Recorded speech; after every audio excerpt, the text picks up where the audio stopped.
რომელი საკვები დანამატები უნდა მივცეთ ბავშვს ექსკლუზიური ძუძუთი კვების დროს. თუ დედა იღებს ჯანმრთელ მრავალფეროვან საკვებს, დროულად დაბადებულ ბავშვებს, რომლებიც ძუძუთი იკვებებიან, არ სჭირდებათ ვიტამინების და მინერალების დამატება, გამონაკლისია D ვიტამინი და ზოგჯერ ფტორი. ექსკლუზიურად ძუძუთი კვებაზე მყოფ ბავშვებს 2 თვის ასაკის შემდეგ აქვთ რისკი D ვიტამინის დეფიციტის.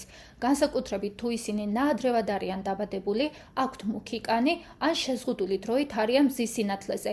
ასეთ ბავშვებს D ვიტამინის დანამატს ვაძლევთ 2 თვის ასაკიდან. რკინის დანამატის მიღება ამერიკის პედიატრთა ასოციაციის და ჯანმოს რეკომენდაციის მიხედვით იწყება 4 თვიდან იმ ბავშვებში, რომლებიც ექსკლუზიურად ძუძუთი იკვებებიან, იქამდე სანამ ყარკვებას დაიწყებენ და რკინით მდიდარ საკვებს მიიღებენ, ანუ 6 თვემდე. ეს რეკომენდაცია განსხვავებულია ნაადრევად დაბადებული ბავშვებისთვის, მათ ძალიან მცირე რკინის მარაგი აქვთ და რკინა შეიძლება დავუმატოთ 2-4 კვირიდან. იმ ბავშვებს კი, რომლებიც ხელოვნური რძის ნაზავებით იკვებებიან, როგორც წესი არ სჭირდებათ რკინის დამატება, რადგან ფორმულა უკვე არის რკინით გამდიდრებული.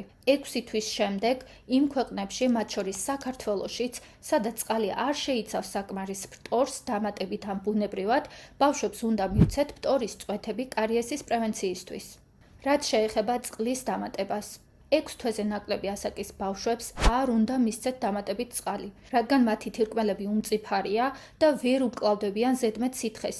შესაძლოა გამოიწვიოთ წყლით მოწამვლა, სისხლში ნატრიუმის კონცენტრაციის შემცირება, ანუ ჰიპონატრემია, რომელიც არის სიცოცხლისთვის საშიში მდგომარეობა.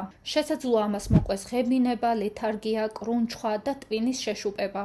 ცხელი ზაფხულის დღეებში, როცა მშობლებს განსაკუთრებით აქვთ ცდუნება, რომ ბავშვებს წყალი მისცენ, სითხის დანაკარგის შესავსებად სასურველია ბავშვს მივაწოდოთ მეტი რაოდენობით დედის რძე ან რძის ნარევი, მაგრამ არა ჩვეულებრივი წყალი და არ გააზავოთ რძე ზედმეტი წყლით. ამასთან ერთად ამყოფეთ ბავშვი გრილ გარემოში, რომ სითხის დანაკარგი მაქსიმალურად შევამციროთ. თუ მყარი კვება დაიწყეთ 6 თვემდე, მაგალითად 4 თვიდან, არც ამ დროსაა რეკომენდებული წყლის მიცემა, რადგან ბავშვისთვის მთავარ საკვებს მაინც წარმოადგენს რძე, ბუნებრივი ან ნარევის სახით. მაგალითად, ესპაგანი უშვებს 4-დან 6 თვემდე მყარი საკვების დაწყებას, მაგრამ არა წყლის მიცემას. 6-დან 12 თვემდე ყარკვებასთან ერთად ვიწყებთ წყლის მიცემას 120-დან 240 მილilitrამდე, ეს არის დაახლოებით 1/2 ჭიქის რაოდენობით.